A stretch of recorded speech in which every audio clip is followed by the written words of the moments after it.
그러나 저는 이제야 한숨 돌리며 쉬고 있어요.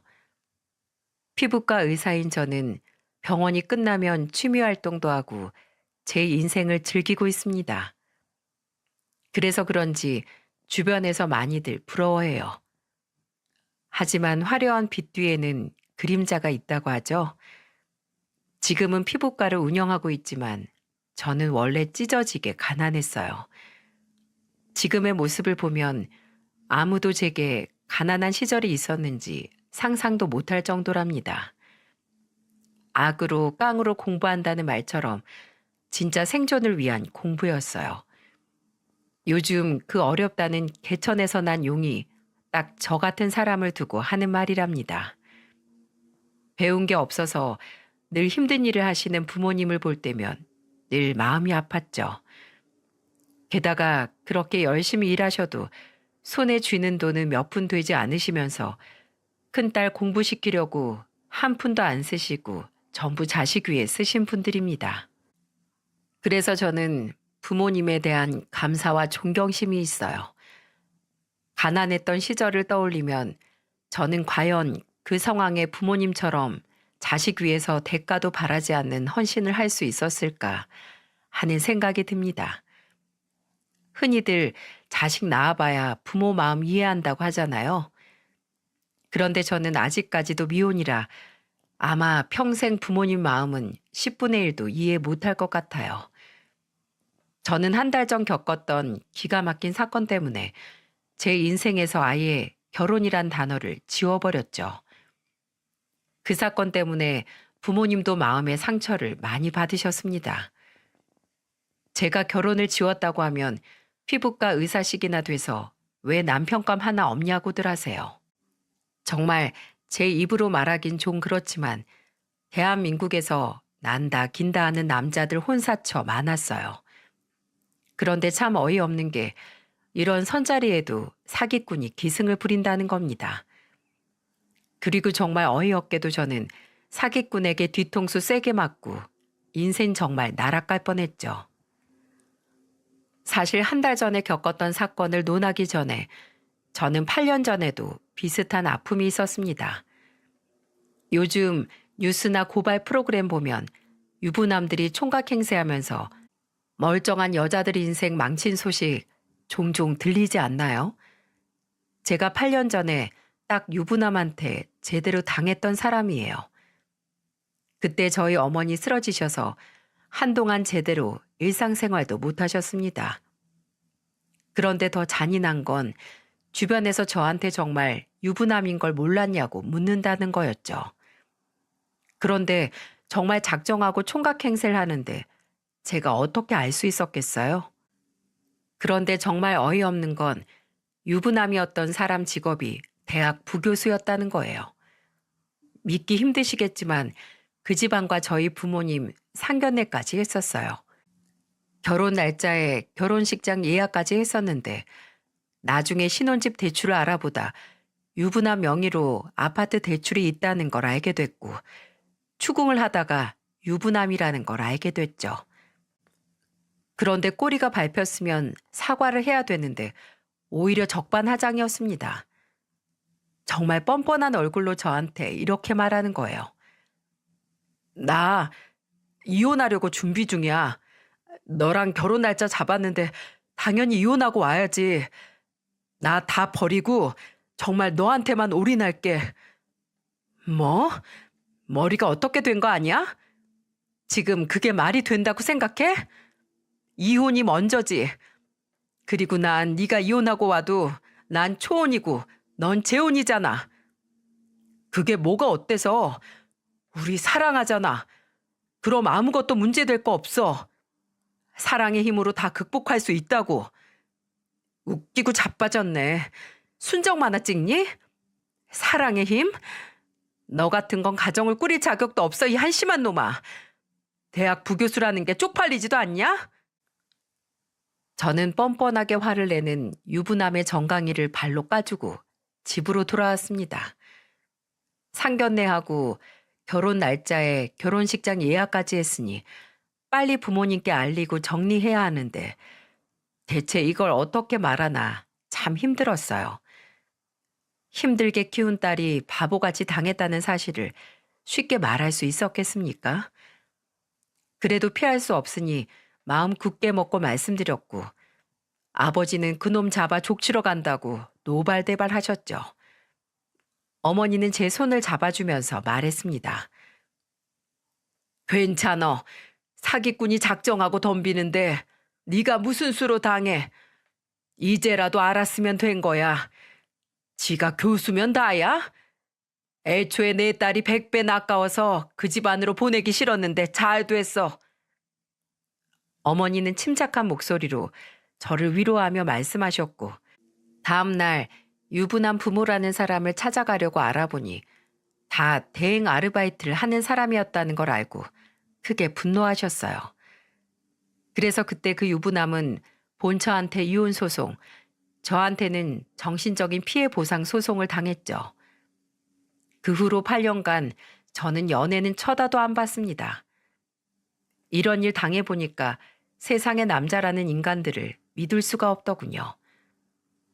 그래서 정말 앞만 보고 달리는 경주마처럼 살아왔습니다. 그 덕분에 40대 초반 나이에 피부과를 개원해서 살고 있는 거예요. 지난 시간 저한테 가장 큰 힘이 됐던 건 바로 어머니였습니다. 어머니는 제가 일에만 빠져 살 때 저한테 이런 말씀을 해주셨어요. 우리 딸이 이렇게 능력 있고 멋진 의사인데 결혼 같은 거 하지 마. 너 능력도 좋은데 혼자 살아. 이 엄마도 너처럼 의사 선생님이었으면 혼자 떵떵거리고 살았을 거야. 나는 너 이렇게 흰 가운 입는 거 너무 멋있어. 우리 딸이 최고다. 그래서 거의 8년을 독서 공부했지만 일적으로는 큰 성공을 거뒀어요. 제가 피부과를 개원하고 자리를 잡을 때쯤 가장 많이 절 찾아온 사람들이 중매쟁이들이었어요.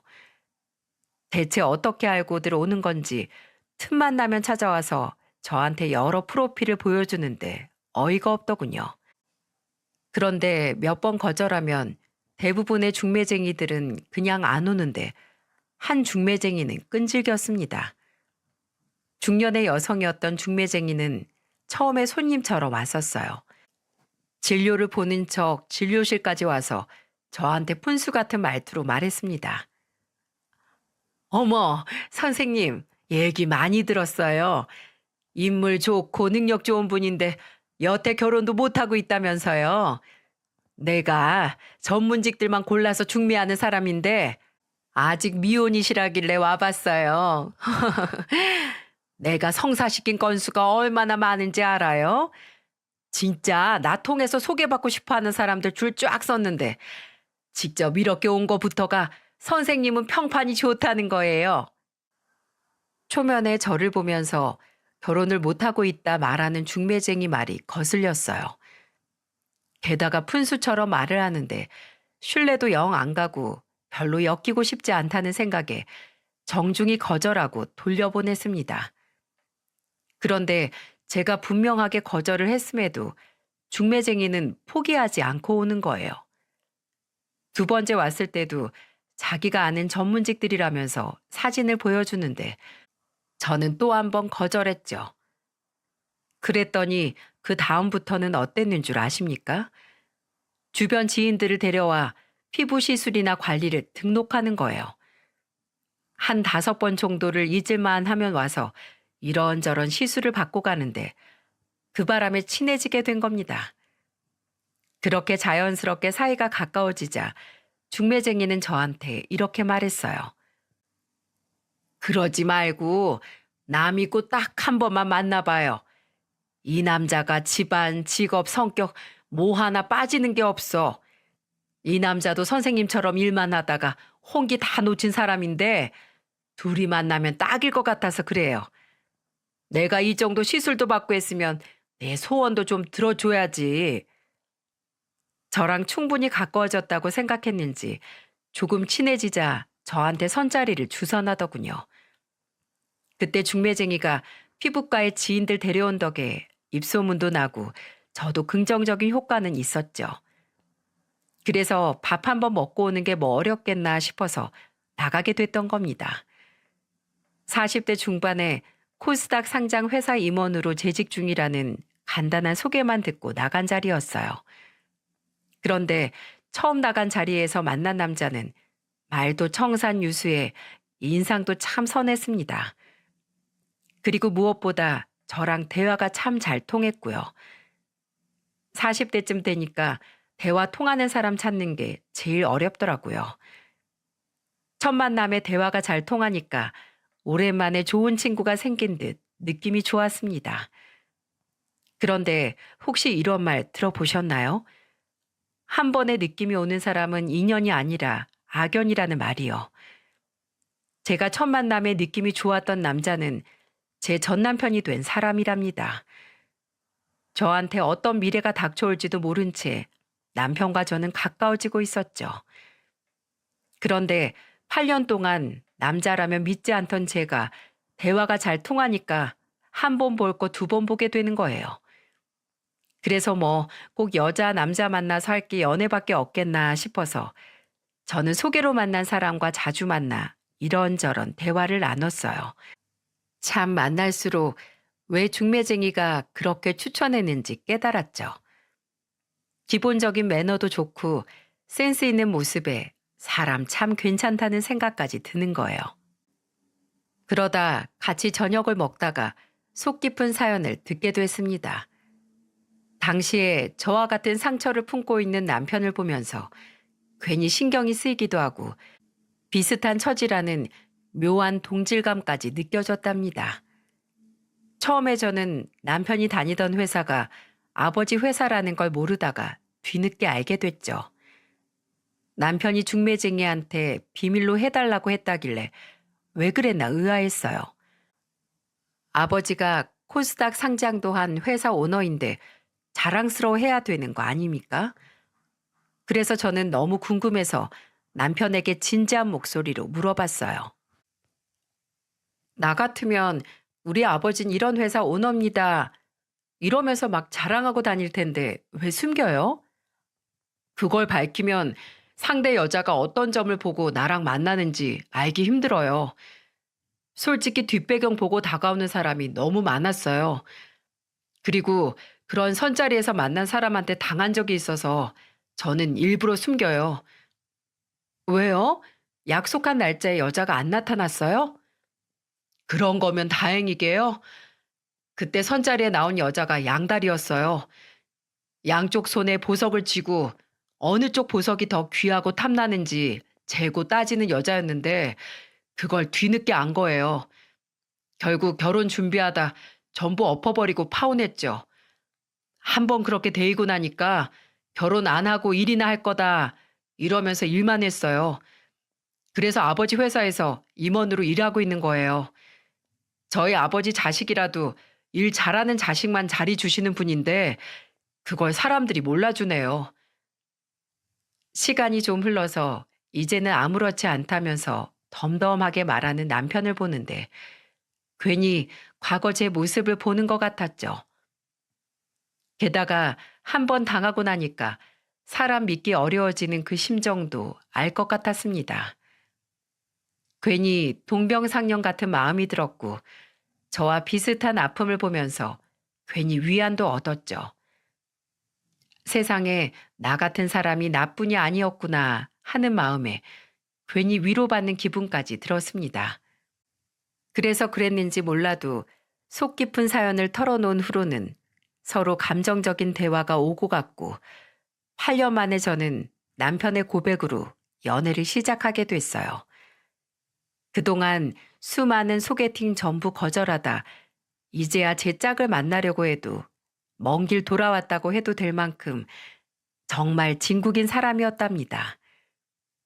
남편과 저는 11개월의 긴 연애를 했고 서로 둘도 없는 짝이라 믿을 만큼 통하는 게 많은 사이였어요.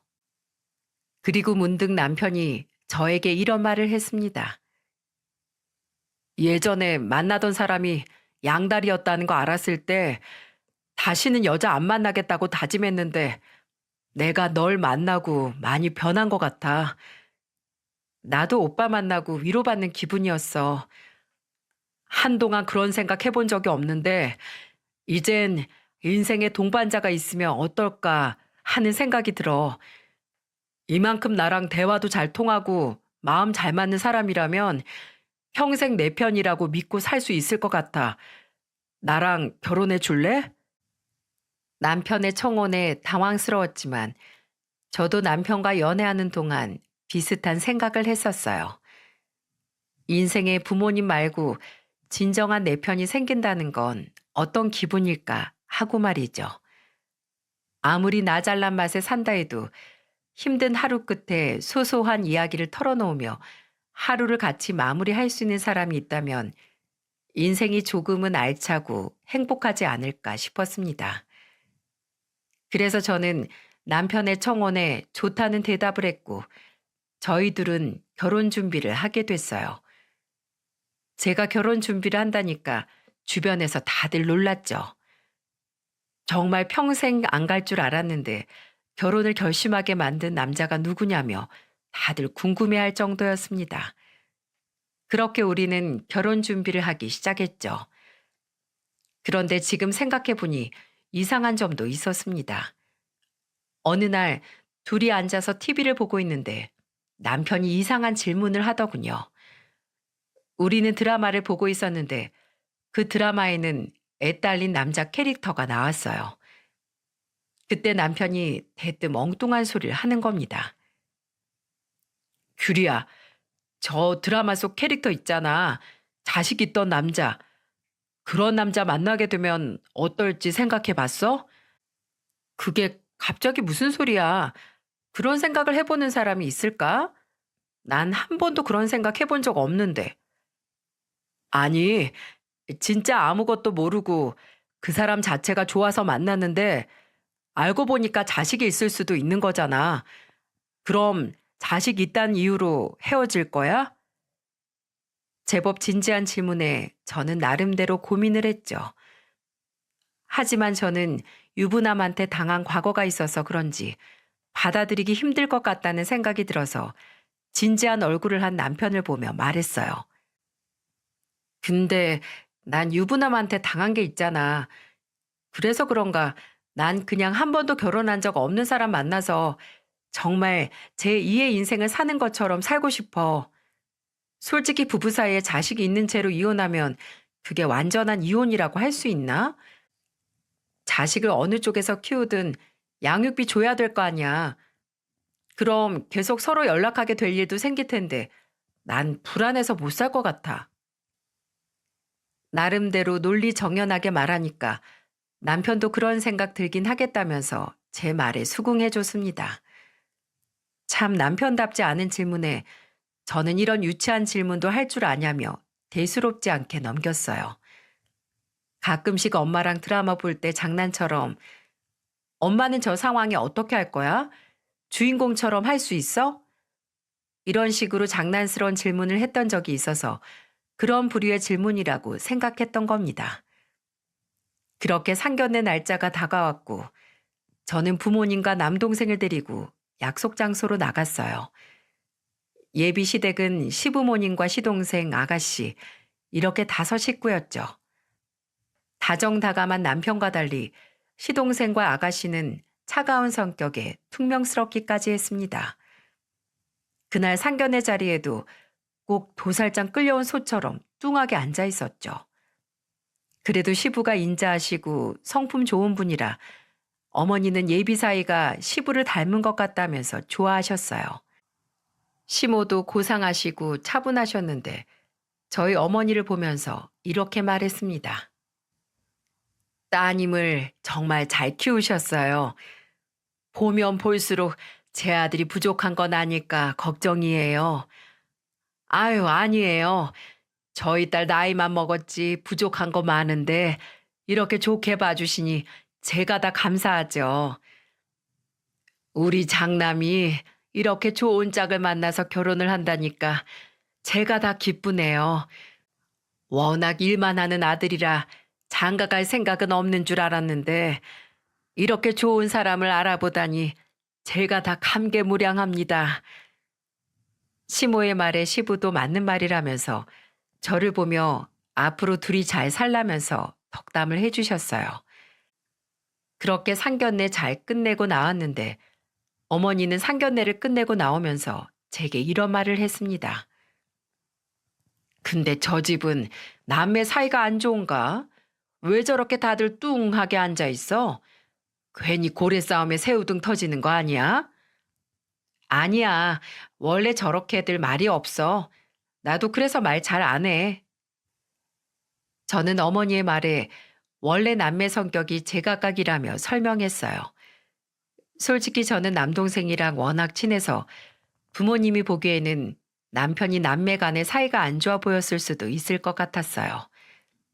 근데 사실 사이가 안 좋을 수밖에 없던 게 시부가 대놓고 장난만 챙기니 도련님과 아가씨 입장에서는 서운함이 남편에 대한 적대감으로 표출될 수도 있다고 생각했죠.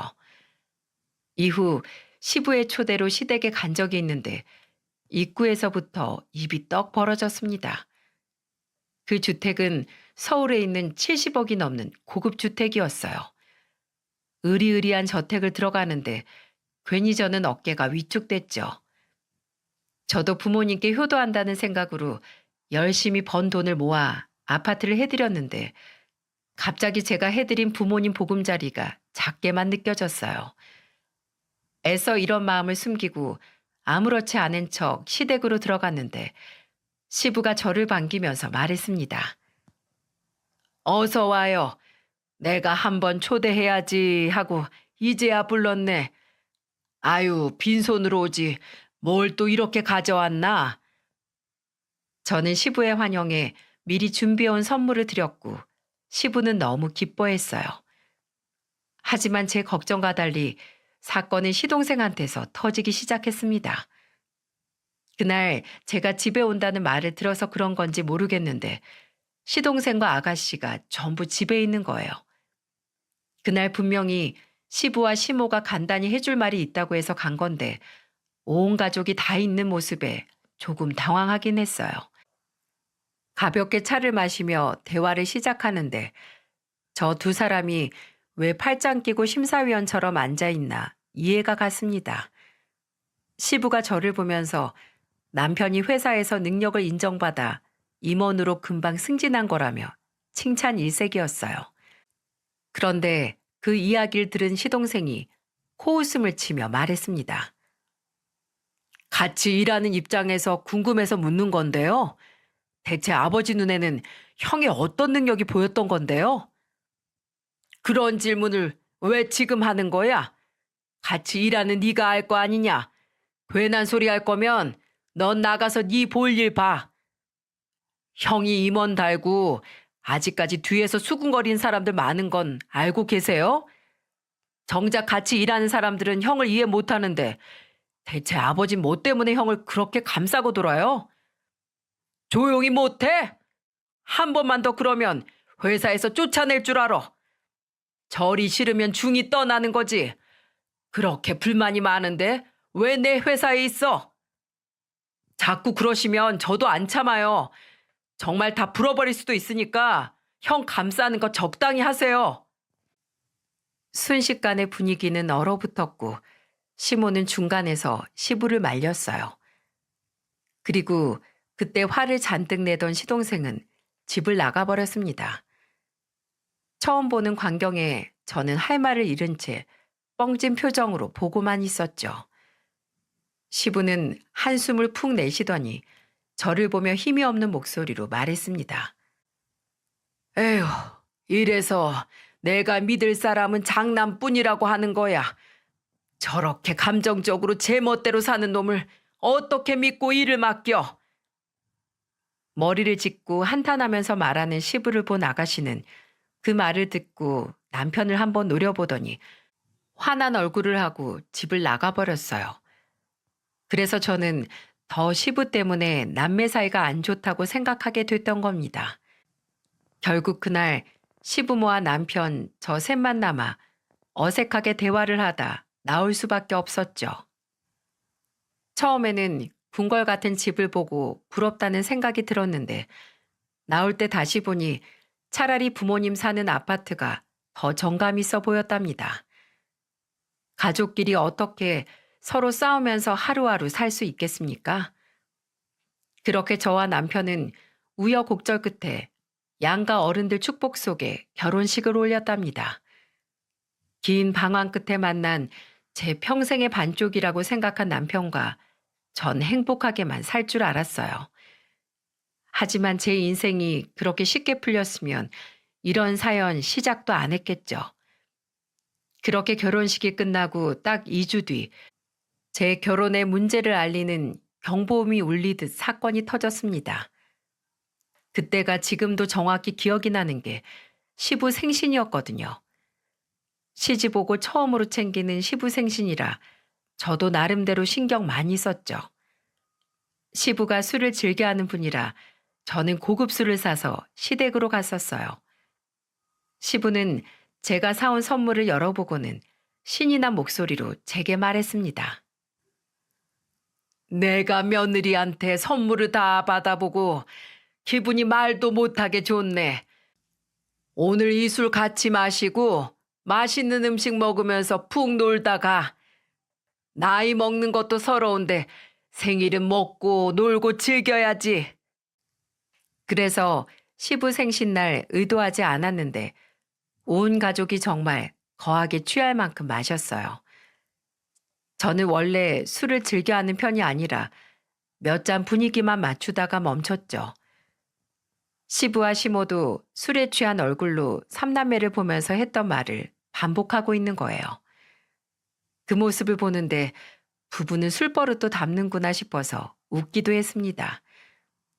확실히 술이 들어가니까 서로 격없이 친해지기 좋았고 시부모님께 남편과 잘 살라며 덕담도 들었어요. 분위기가 한껏 달아올랐을 즈음 휴대폰을 보니까 배터리가 없는 겁니다. 바로 이 순간이 제가 이 사연을 보낸 이유이기도 하네요. 저는 제 차에 있는 보조 배터리를 가져오려고 잠시 자리를 비웠어요. 주차장으로 가서 차 문을 열고 보조 배터리를 찾아 챙겼는데 어디선가 쿵쿵 소리가 들렸습니다.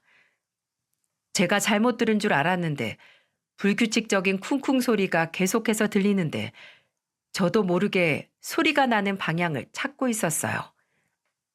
보조 배터리와 휴대폰을 꼭 잡고 소리가 나는 방향으로 가보니까 주차장 옆쪽으로 있는 문이 보였습니다. 그런데 그 문 가까이 갈수록 쿵쿵 소리와 울음소리가 같이 들리기 시작하는데 귀를 기울일수록 아이가 우는 목소리 같은 거예요.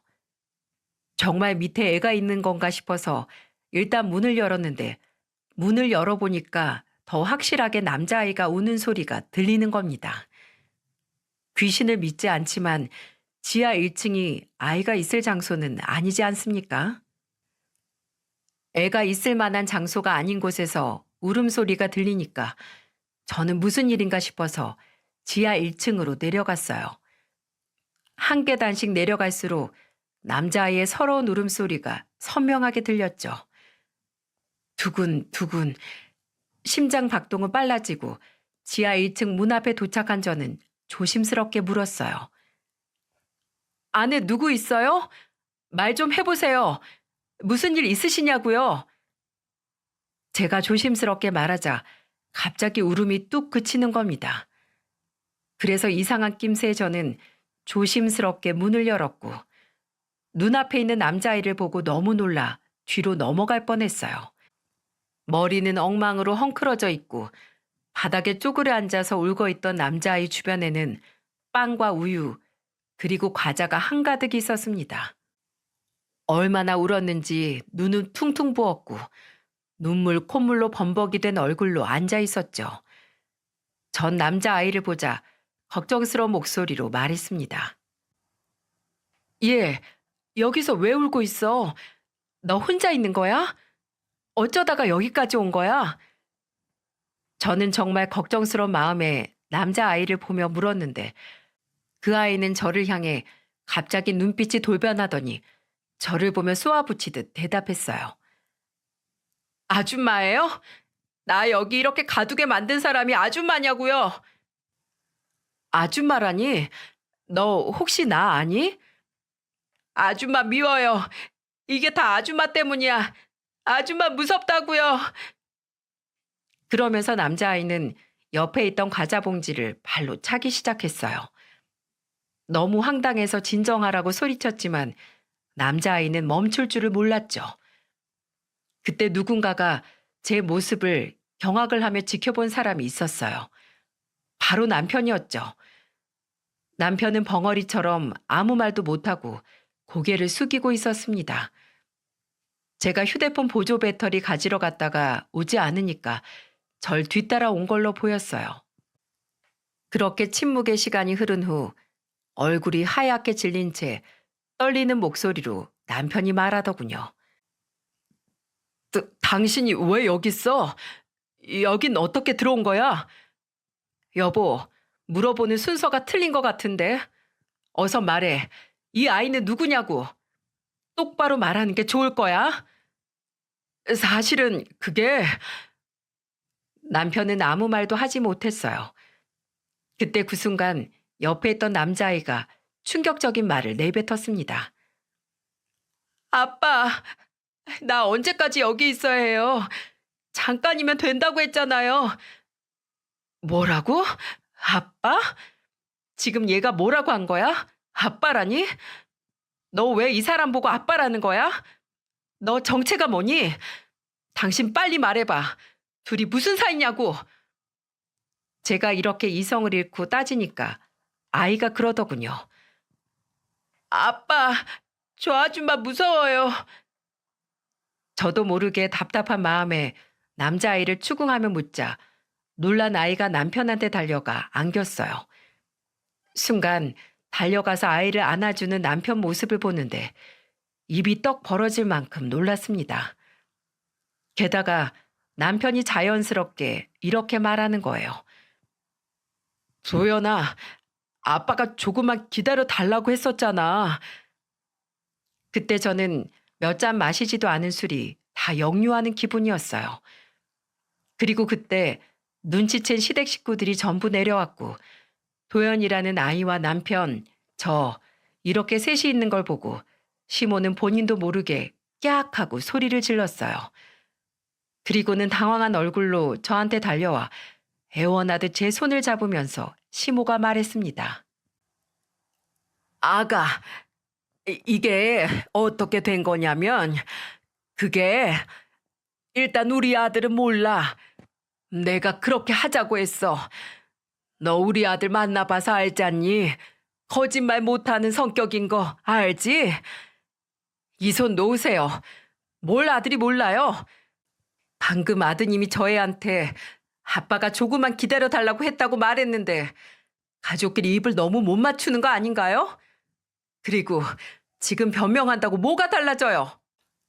우리가 널 속인 건 진짜 미안한데 솔직히 너도 우리 아들 배경 보고 만난 거잖아.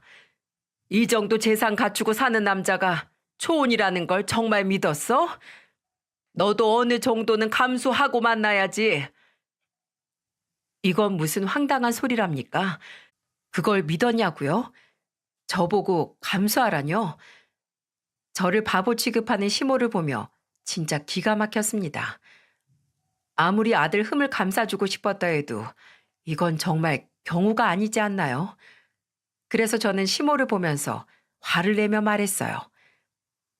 지금 장난해요? 아줌마 딸이 당했다고 생각해 보세요. 이게 지금 이해하고 넘어갈 상황인가 입장 바꿔 생각해 보시라고요. 이건 사기 결혼에 당신들은 사기를 방조한 나쁜 사람들이라고요. 저 이렇게 그냥 안 넘어갈 겁니다. 제가 버럭 화를 내며 말하자 시모는 그때서야 꿀먹은 벙어리가 되더군요. 그런데 그 순간 시모 뒤에 가만히 있는 남편이 더 야속했어요. 일 벌려놓고 사고친 당사자가 저러고 있는 게 말이 됩니까? 저는 그 모습을 보고 남편 앞으로 가서 따귀를 때리며 말했어요. 비겁한 새끼. 네가 어떻게 나한테 이럴 수가 있어. 뭐? 동병상련? 숨길 게 따로 있지. 이렇게 애가 있으면서 숨기고 결혼하는 사람이 세상 천지 어딨냐? 너의 그 거짓말이 영원할 줄 알았어? 미안해. 정말 미안하다. 진심이라고. 근데 네가 애 있는 남자 싫다면서 유부남에 이혼남은 싫다면서 그래서 나도 어쩔 수 없었다고. 너하고 결혼할 방법은 이것뿐인데 어쩌라는 거야. 그래서 도연이를 잠시 숨길 수밖에 없었다고. 지금 이게 숨겨서 될 일이야? 그리고 당신 내 아빠 맞아? 여자한테 미쳐가지고 지 새끼한테 상처 주고 아프게 하고 그게 사람 새끼냐고. 진짜 너 못됐다. 정말 아빠라면 넌 도연이를 끝까지 감싸주고 안아줘야 했어. 이렇게 방치할 게 아니라. 나도 우리 아들 누구보다 사랑한다고. 근데 너도 사랑하는 걸 어떡해. 나도 말할 타이밍 놓치고 나니까 너 올 때마다 애 숨기고 나도 진짜 힘들었어. 네가 뭐가 힘들어? 막말로 이런 지하실에 아무 죄도 없이 숨어있는 애가 힘들겠지. 아니면 지상에서 사람 좋은 척 쇼하는 네가 힘들었겠어? 말해봐. 어디 입이 있음 말해보라니까? 제가 악을 쓰며 화를 내자 남편은 아무 말도 못했고 시부는 한숨만 내쉬었어요. 그런데 그때 그 광경을 반기는 사람이 있었습니다. 바로 시동생이었죠. 시동생이 비아냥거리는 목소리로 말하더군요. 내가 그럴 줄 알았어. 세상에 비밀이 어딨어? 머리가 나쁘면 애초에 거짓말 하지 말았어야지. 그 나쁜 머리 굴리니까 사고가 나지. 미꾸라지 한 마리 때문에 집안 전체가 흙탕물이 되게 생겼네. 비아냥거리는 시동생 목소리가 들리자 열이 받더군요. 그래서 저도 모르게 시동생을 보며 화내며 말했죠. 지금 구경 났어요? 어차피 한 통 속으로 다 같이 사람 하나 바보 만들었으면 혼자 아닌 척 하지 마요. 제가 괜히 시동생을 보며 화내자 옆에 있던 아가씨가 저를 보며 말했습니다. 새언니 화난 거 아는데 괜히 우리까지 싸잡아 먹지 말아요. 우리 엄마랑 아빠가 벌린 일에 입 다물고 있던 것 뿐이니까. 원래 옆에서 방관하는 사람들이 더 나쁜 거 몰라요? 온 가족이 무슨 사기꾼 집단도 아니고 이걸 눈 감아 준다는 게 난 아직도 믿어지지가 않아요. 이런 거 눈 감아 줄 땐 다들 이 정도 거짓말은 괜찮다고 생각하니까 입 꾹 다물고 있던 거잖아. 저는 생각할수록 화가 나서 목소리가 커졌고 저도 모르게 아가씨를 보며 화를 내게 된 거예요. 결국 남편이 시작한 거짓말에 온 가족이 손발 맞춰서 입 맞추고 있었으면서 왜 본인들은 청렴 결백한 척 하는 겁니까? 똥 싸다가 끊으면 안 싼 게 되나요? 무슨 이런 거지 같은 논리를 펼치나 진짜 기가 막히더라고요. 그래서 저는 남편 뒤통수를 손으로 내려쳤어요. 그러자 남편은 뒤통수를 부여잡으며 아파 죽겠다는 얼굴로 제게 미쳤냐며 말했습니다. 저는 한심하게 남편 놈을 보며 이렇게 말했죠. 야, 뒤통수 맞으니까 아프냐? 맞아보니까 아프지? 지금 내 심정이 딱 이래. 맞은데 또 맞으니까 진짜 기가 막히네. 너, 내가 있잖아. 가만 안 놔둘 거야. 내가 지금껏 살아오면서 깡 하나 믿고 살았거든? 온실 속 화초처럼 자란 너, 내가 이번에 아주 박살을 내줄 테니까 각오해. 저는 협박에 가까운 말을 하고는 사기꾼 집단 가족을 밀쳐버리며 집을 나와버렸어요. 차를 몰고 집으로 가는데 하염없이 눈물이 흘렀어요. 정말 세상이 저한테만 이렇게 왜 가혹한 겁니까? 남들은 결혼하고 잘만 살던데 왜 저만 이렇게 어려운 건지 서러웠습니다. 저는 곧장 시댁에서 벗어나 친구들에게 연락을 해 소주나 한 잔 마시자고 연락했습니다. 지금까지 한 번도 제가 먼저 술을 먹자고 했던 적이 살면서 손을 꼽을 정도라 놀란 친구들이 바로 술자리에 나와주었죠. 평소 힘든 일이 있을 때 자주 만나던 친구들인데 그 중에 한 명은 기자 출신이었다가 그만두고 블로그 같은 곳에서 인플루언서로 활동하는 친구도 있었어요. 저는 제가 겪은 기가 막힌 일을 전부 털어놨습니다. 그러자 친구는 경악을 하며 제게 묻더군요. 근데 그 남자 왜 이혼했는진 알아? 혹시 이혼 사유도 거짓말 친 거 아니야? 진짜 네 말대로 있는 애도 없다고 숨기는데 진짜 와이프 없는 척 바람 피우다가 이혼당한 거 아니야? 저는 친구의 말에 정신이 번쩍 들었어요. 그래서 저는 저를 소개시켜준 중매쟁이 아줌마한테 곧장 전화를 걸었습니다. 정말 웃긴 건 아무 일도 없단 듯이 방정맞은 목소리로 전화를 받았고 쓸데없는 소리를 하는 겁니다. 어머, 의사 선생님, 그때 제가 소개시켜준 사람이랑 결혼하셨다면서요? 근데 어쩜 그렇게 입 싹 닫고 가만히 있어요? 무소식이 희소식이라 기다렸는데 내가 다리 놔준 거 깜빡한 것 같아서 이렇게 직접 전화했어요. 부잣집에 시집 갔으면 성의 표시는 하셔야죠. 부잣집이요? 아, 사기꾼 그 집안이요? 그런 집구석 소개시켜주고 성의 표시? 어차피 그 집안에서 돈 받아 처먹었을 거 아니에요. 그런데 나보고 또 돈을 달라고요? 왜 무슨 일 있었어요? 들어보니까 결혼한 지 2주 됐다고 하던데 왜 그래요? 아줌마, 내가 마지막으로 물을게요. 그 남자 애 딸린 이혼남인 거 알고 있었죠?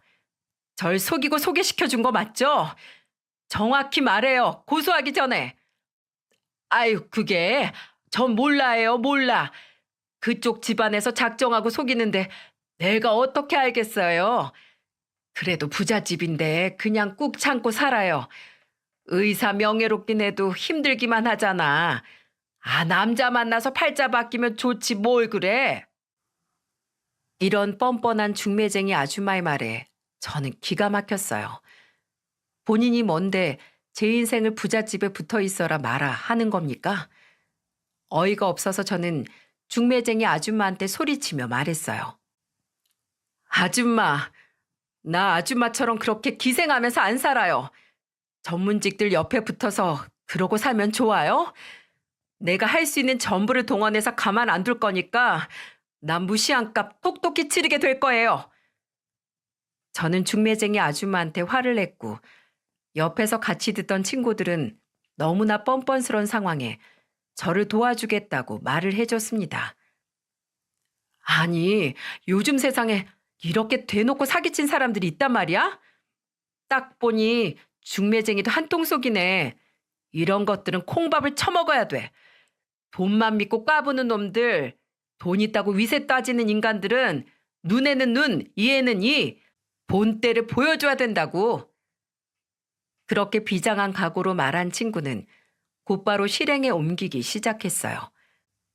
바로 블로그 인플루언서 그 친구가 인터넷에 글을 쓴 겁니다.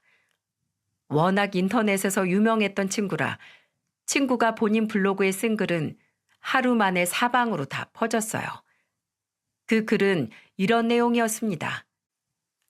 특종, 땡땡 회사 다니는 모 임원, 애 딸인 이혼남 이력 숨기고 초혼인 척 사기 결혼하다 발각이 됨.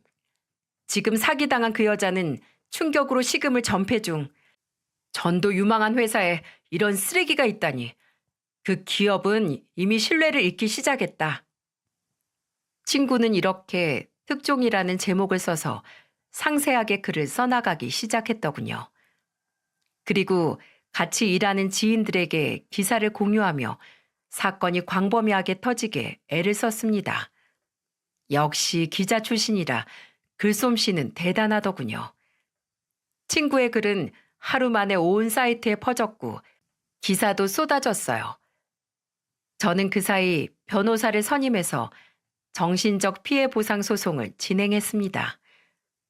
그나마 불행 중 다행인 건 혼인신고 전이었다는 사실입니다.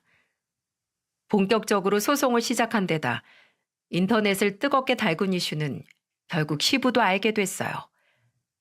저한테 몇 차례 전화가 와서 글을 내려달라고 간곡히 부탁을 하더군요. 저보고 얼마가 필요하냐면서 말이죠. 저는 단호하게 말했습니다. 제가 지운다고 저게 다 지워지겠어요?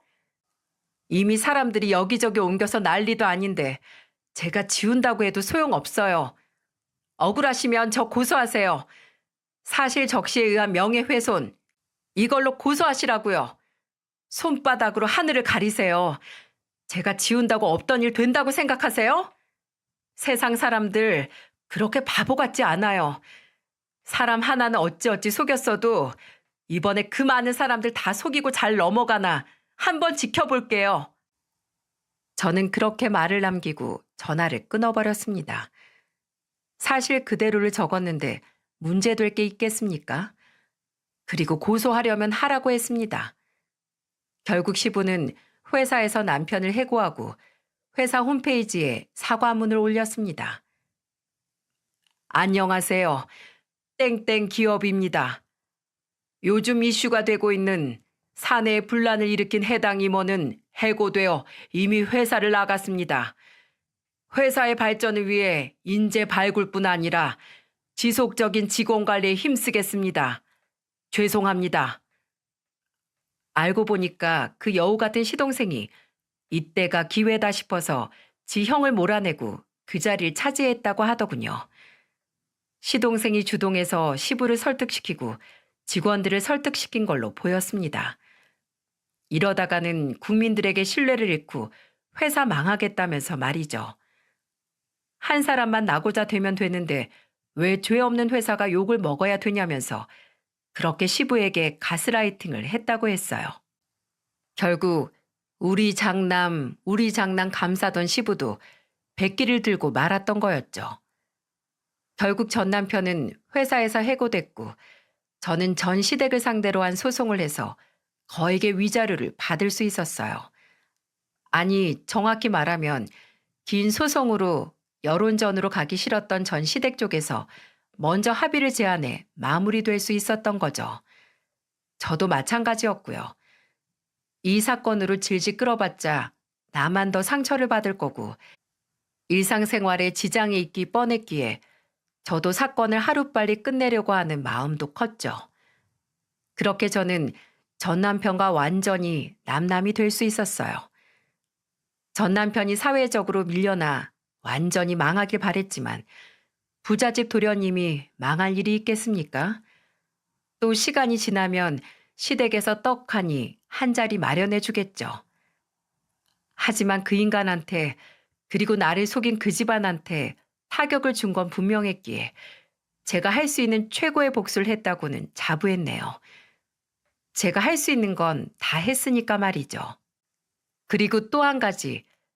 저는 그때 지하실에 있던 아이가 마음에 걸려서 아동학대죄로 신고도 했지만 결국 무혐의로 나왔다는 결과를 듣게 됐어요.